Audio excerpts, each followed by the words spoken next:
airline. Uh, why? Because I think the industry before them, everybody believed it was impossible to make money and run a good quality product or service.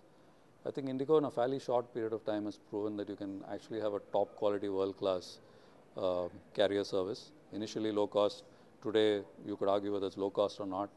But I think the fact that being on time, comfortable and efficient has helped them make money, which is the final proof of the pudding.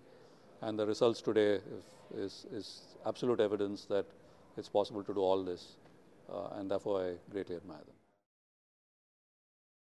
I think the one brand which has really put us on the global map, in a sense, has been Infosys.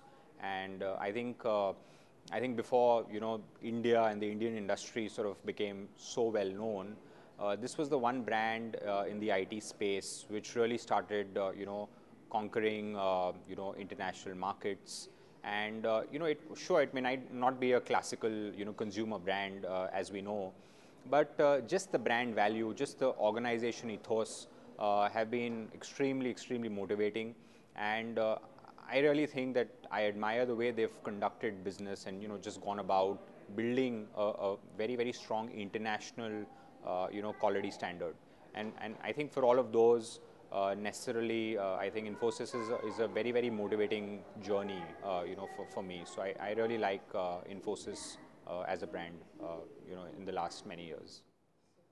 I admire the Tatas the most because they have stayed the longest, and I think the values that the Tatas bring in, whether they are marketeers, whether they are employees, whether they are building the nation, have stayed constant forever. So integrity, the non-compromising on stuff that they don't want to go out and do. And look at the amazing brands that they have gone and built over so many years. And each of them is a winner. Whether they look at watches, whether they look at hotels and hospitality, the new airline which has come up, they are across industries. So it's not only a set of brands in the same industry, but a number of companies which are standing up on their own right, and I think they've stayed through generations. Well, the Indian brand I admire the most is definitely Tata. I think it's and the reason is that it's been an extremely enduring brand. Tata has been around for so many years, and the way they have constantly innovated themselves, the way they have constantly stayed fresh as a brand, and in an era where companies don't last more than 15 to 20 years, I think their legacy has managed to stay on for a long time. So I think definitely for me, Tata is the one brand that stands out in a big way.